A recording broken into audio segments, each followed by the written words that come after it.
सीधी में आज जो है संभागायुक्त के द्वारा जो है लगातार दौरा हो रहा है और स्वास्थ्य सेवन का बेहतर करे की बात हो रही है। सिगरौली दौरा के बाद अब सीधी के दौरा हो रहा है। कहा कितना संतुष्ट है ये दौरा से?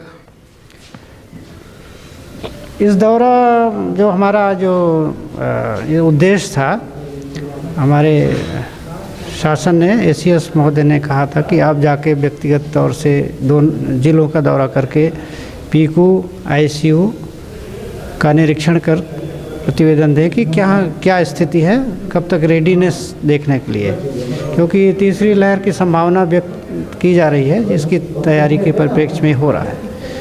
मैंने सिगरौली डिस्ट्रिक्ट हॉस्पिटल दौरा किया। यहाँ भी मैंने पीकू जहाँ पर बनाया जा रहा है और आईसीयू का भी निरीक्षण किया।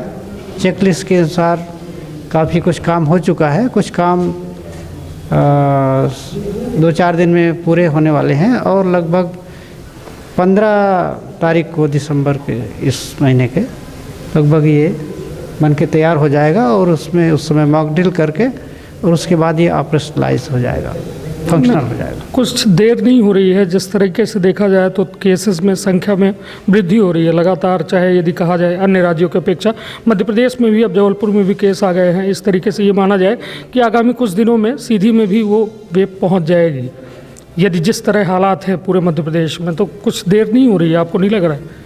अभी तो वर्तमान में हमारे संभाग में कोई ऐसा सीधी रीवा संभाग जो सीधी और सिंगरौली ज़िले में इसमें कोई पॉजिटिव केस नहीं आए हैं और जो तीसरी लहर की संभावना जो व्यक्त की जा रही है, जो नया वेरिएंट आया है उसके परिप्रेक्ष्य में है, तो उसके केस अभी नहीं आए हैं। फिर भी तैयारी चल रही है। ये 15 तो लास्ट डेडलाइन है जो चर्चा के दौरान सामने आई, लेकिन उससे पहले ही इसको पूरा करने की वो भरसक प्रयास कर रहे हैं। किन किन व्यवस्थाओं को आप जो है आज आप देख रहे हैं? केवल ये नई यूनिट जो स्थापित कर रहे हैं तीसरी लहर की, या फिर पूरे अस्पताल का निरीक्षण कर रहे हैं? विशेषकर इसी की उपयोगिता आएगी उसमें, इसी को देख रहे हैं। बाकी तो बैकअप में पूरा हॉस्पिटल रहता ही है। ऑक्सीजन सप्लाई की व्यवस्थाएं क्या हैं? जो प्लांट हैं दोनों क्या शुरू हो चुके हैं? जी हाँ, मॉक ड्रिल उसका हो चुका है और ऑक्सीजन की सप्लाई उसमें प्रॉपर है, उसकी लाइनें बिछी हैं। बिस्तर तक पहुंच रही है ऑक्सीजन? हाँ, बिस्तर तक जो पुराने हैं उसमें तो पहुंच रही है, इसमें उसको मॉक ड्रिल होना बाकी है। पॉइंट्स लग चुके हैं और उसका डेमोन्स्ट्रेशन बाकी है। 15 तारीख के बाद कितने ऐसे बेड होंगे जहां पे हमें ऑक्सीजन उपलब्धता होगी?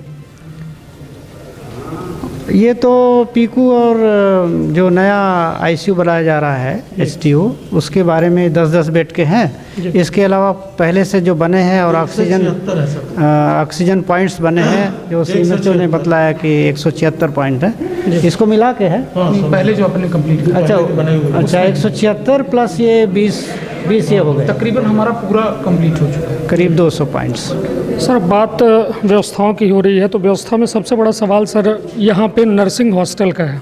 नर्सिंग हॉस्टल की बिल्डिंग सर 2014 से बन रही है, उसको लेकर जो है लड़कियाँ बच्चियाँ, यहाँ तक कि नर्सिंग स्टाफ जो यहाँ इस कॉलेज चलता है उनके बच्चियों के साथ साथ टीचर भी कहती हैं कि भाई जब ये बिल्डिंग बन चुकी है तो हमको हैंड ओवर क्यों नहीं की जा रही है? आधी अधूरी बिल्डिंग है सर, उसको लेकर कोई प्रयास नहीं किया जा रहा है। बच्ची आधी रात में उनकी ड्यूटी लगाई जाती है कि यहाँ पे आएँ, अस्पताल में आए। 2 किलोमीटर दूर से बच्चियाँ आती हैं, रात में उनको कोई दिक्कत हो जाए, कोई घटना हो जाए, कौन जवाबदार होगा? और सर सबसे बड़ी बात कि लाखों रुपए जो है प्रति मंथ पेमेंट कराया जाता है प्राइवेट बिल्डिंग को। क्या कहेंगे सर इस अव्यवस्था को लेकर? ये तो बहुत इम्पॉर्टेंट सवाल है आपका कि उनको यहीं प्रीमाइस में ही व्यवस्था होनी चाहिए रुकने की, क्योंकि उनकी राउंड द क्लॉक ड्यूटी लगती है, से दूरी नहीं रहना चाहिए, इमरजेंसी ड्यूटी भी है। इस संबंध में संज्ञान में आया है आपके द्वारा, तो उसको मैं पता करूंगा कि कहाँ इसमें बाधाएं हैं, उसको पूर्ण करके जल्द प्रारंभ कराने की कोशिश करूंगा। सर, क्या ठेकेदार के ऊपर भी कार्रवाई होगी? 2014 से प्रोजेक्ट सर अभी तक पूरा नहीं हुआ सर, मतलब कहीं ना कहीं शासन पैसा भी दे रही है फिर भी व्यवस्थाएं दुरुस्त नहीं हो पा रही है सर, उस पर ध्यान ना जाना किसकी गलती मानी जाए सर? निश्चित ही इस जो हमारी निर्माण एजेंसी है उससे बात करके कि क्या शर्तें हैं, ठेकेदार को कब करना था, क्या पेनाल्टी लगनी है या उसमें कोई कार्रवाई करनी है, की जाएगी। सर, एक मुख्य चिकित्सा स्वास्थ्य अधिकारी के बिल्कुल ऑफिस के बाहर 1 करोड़ रुपए की डायग्नोसिस बैन खड़ी हुई है सर। जो बीते कार्यकाल में तत्कालीन कलेक्टर के द्वारा खरीदा गया था, 1 करोड़ की वो वैन जिसमें सारी डायग्नोस करने के लिए सभी व्यवस्थाएं हैं, स्ट्रेचर से लेके ऑपरेशन तक की सुविधाएं हैं सर, वो बस पूरी कंडम हो गई, कबाड़ हो गई सर। आम जनता के टैक्स का पैसों का इतना दुरुपयोग सर, आपकी व्यवस्थाएं नहीं संभल रही। किसी एनजीओ को दे सकते हैं सर, कब तक ये उस बस का उपयोग करेंगे आप लोग, या फिर उसको कबाड़ खाने में भेजेंगे? सीएमएचओ हमारे साथ मौजूद हैं, ये स्पष्ट करें कि क्या है। बहुत पहले आई हुई थी, कितने लगभग 10-15 साल पहले की है, आ चुकी है। और उसमें एम्बुलेंस तो आ गए थे, लेकिन स्टाफ अपना अलर्ट नहीं किए थे। क्यों पड़े? स्टाफ वहाँ से भोपाल से स्वीकृत नहीं था, इसी कारण से थोड़ा प्रॉब्लम गई है चलाने में। सर अब बस तो कबाड़ हो गई सर, तो क्या करेंगे उसका? अब जैसा शासन निर्देश देगा उसी के अनुसार काम तो करें। सर क्या निर्देश देंगे सर? शासन आप खड़े हैं सर, कुछ क्या आप कहेंगे उस बारे में कि सर 1 करोड़ रुपए जनता पार्ले जी बिस्किट खरीदती है सर, उसमें भी टैक्स देती है, और उसी टैक्स पैसे से गाड़ी खरीदी गई सर, और वो पूरी कंडम कबाड़ हो गई सर। हम इसको दिखवाएंगे। अभी समक्ष में सीएमएचओ को मैं कह भी रहा हूँ कि इसकी एक विस्तृत रिपोर्ट बनाकर मुझे प्रस्तुत करें। सर यहाँ कुछ स्टाफ के क्वार्टर की भी बात आ रही है कि स्टाफ क्वार्टर में कहीं ना कहीं जो आवंटन हुआ है उसको लेकर भी सवाल हो रहे हैं कि उनको सही तरीके से उनके वरिष्ठता के हिसाब से नहीं दिए गए। क्या कहेंगे सर कि उस बारे में भी आप बात करेंगे, चर्चा करेंगे? स्टाफ क्वार्टर जो हॉस्पिटल के होते हैं, ये सब इमरजेंसी सेवा में लगे लोगों के लिए ही होते हैं जी। और ये सिविल सर्जन का विवेक होता है कि वह समझता है कि किसकी सेवाएं इमरजेंसी के तहत हैं, जी। प्राथमिकता तय करना उनका काम है, इसमें उन्हीं का विवेक काम करता है। सर सीधी में एक स्टोर कीपर है इंद्रावर मिश्रा जी, उनके द्वारा जो है लगातार सीधी में मतलब 20 साल से वो लगातार पदस्थ है सर, ट्रांसफ़र हुआ फिर स्टे लेके आ जाते हैं। क्या वजह है सर कि मतलब सीधी में उनके बगैर क्या मतलब क्या अन्य की वहाँ पे पोस्टिंग नहीं की जा रही है, या दिक्कत क्या है सर? एक व्यक्ति को ही लगातार एक चीज़ का प्रभार दिया गया, वो भी स्टोर जैसे एक महत्वपूर्ण विभाग का। अगर उनका स्थानांतरण हुआ है तो नियमानुसार कार्रवाई की जानी चाहिए। अगर माननीय न्यायालय का कोई निर्देश होगा तो उसका पालन भी किया जाता है। तो सर क्या माना जाए सर कि चीज़ें ये जिला चिकित्सालय की यदि बात की जाए सर, ओपीडी को लेकर सवाल उठते हैं सर कि दोपहर के वक्त या फिर अन्य ऐसे वक्त होते हैं, जैसे कुछ 2-4 ऐसे डॉक्टर हैं जो अपनी जिम्मेदारी को एहसास करते हैं, बाकी सबके चैम्बर बंद होते हैं, मरीज जो है उनके घरों में जाके इलाज कराता है सर। यही बाहर बगल में एक क्वार्टर बना हुआ है सर, डॉक्टर्स क्वार्टर बने हैं, वहाँ पे सब जगह टीन शेड और सारी चीज़ें लगाकर इलाज किए जा रहे हैं। क्या कहेंगे सर कि मतलब अस्पताल में वक्त नहीं देते, घरों में इलाज में ज़्यादा वक्त होता है, उसको लिए भी प्रयास किए? चिकित्सालय का समय चिकित्सकीय कार्य के लिए निर्धारित है शासन द्वारा, उस समय में उन्हें अस्पताल में ही कार्य करना चाहिए। अगर विशेष प्रकरण इस तरह की बात है, इसका सुपरविजन सिविल सर्जन सीएमएचओ करना चाहिए, और अगर वो ऐसा नहीं करते हैं तो उन पर कार्रवाई की जानी चाहिए, तथा अस्पताल के समय के अलावा उन्हें शासन द्वारा प्राइवेट प्रैक्टिस की अनुमति है, उस समय के बाद वो कर सकते हैं। लेकिन अस्पताल में जब उनकी आवश्यकता है तो उन्हें बुलाया जा सकता है और उसको वो नज़रअंदाज नहीं कर सकते। अगर उनके द्वारा अस्पताल चिकित्सालयीन समय में प्राइवेट प्रैक्टिस की जा रही है तो उसके लिए मैं सीएमएचओ सिविल सर्जन कहना चाहूँगा कि वे इन पर करें। दिया है उनको टीन शेड वगैरह, बहुत लंबा बहुत बड़ा एरिया कैप्चर कर रखा है। उस संबंध में कलेक्टर महोदय की जानकारी में लाई गई है बात, और उनको शो कॉज नोटिस जारी किया गया है। अग्रिम कार्रवाई जिला प्रशासन जरूर करेगा, ऐसी मुझे उम्मीद है। सर कुछ डॉक्टर्स के द्वारा अभद्रता भी यहाँ पे मरीजों के साथ की जाती है, तो सर शिकायतें तो आप तक पहुँचती है मगर कार्यवाहियाँ नहीं होती सर, तो कैसे ये माना जाए कि आगामी दिनों में सुधार हो पाएगा? सीधी मैं कहना चाहूँगा सीएमएचओ और सिविल सर्जन को कि अगर ऐसी शिकायत प्राप्त होती है, संज्ञान में आता है, तो आप उसकी जांच करा करके और उसमें जो भी नियमानुसार कार्रवाई प्रस्तावित कार्रवाई करें, और अगर वे सक्षम नहीं हैं तो प्रस्तावित करें, जिससे ये बातें रुकें।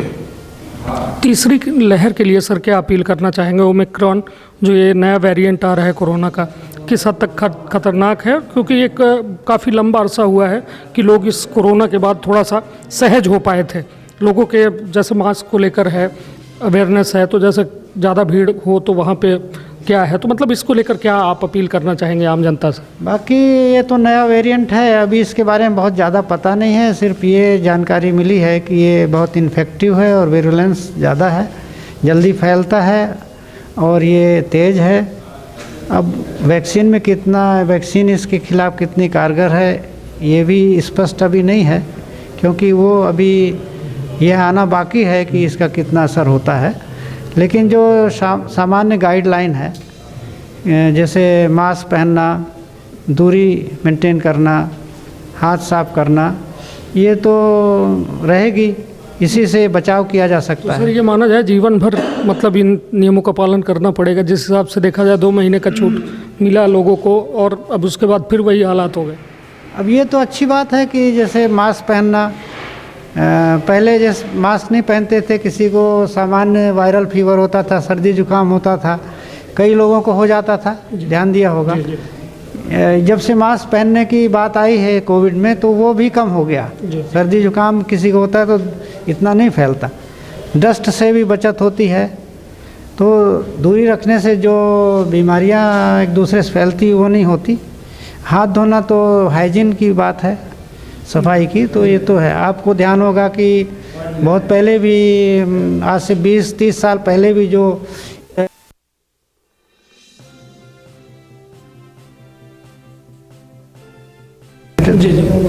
तो मास्क से तो बहुत चीज़ों की बचत है, कोविड में तो है ही है।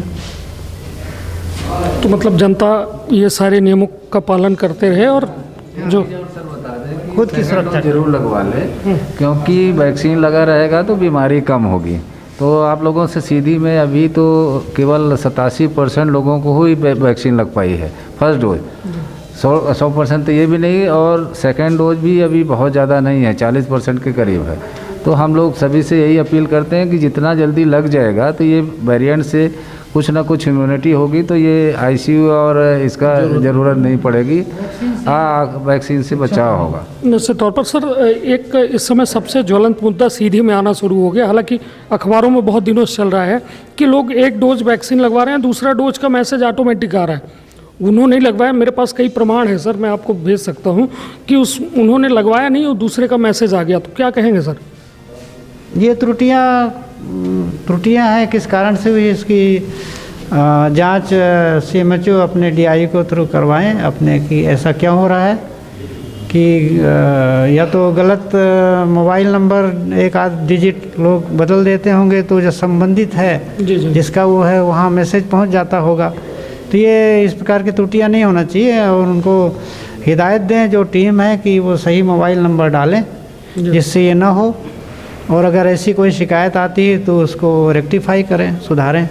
निश्चित तौर पर हमारे साथ प्रमोद पाठक सर रहे हैं, जिनके द्वारा साफ तौर में ये कहा गया है कि व्यवस्था का दुरुस्त करब उनकर पहल जिम्मेदारी है, तीसरा लहर से निपटब उनकर पहल चुनौती है।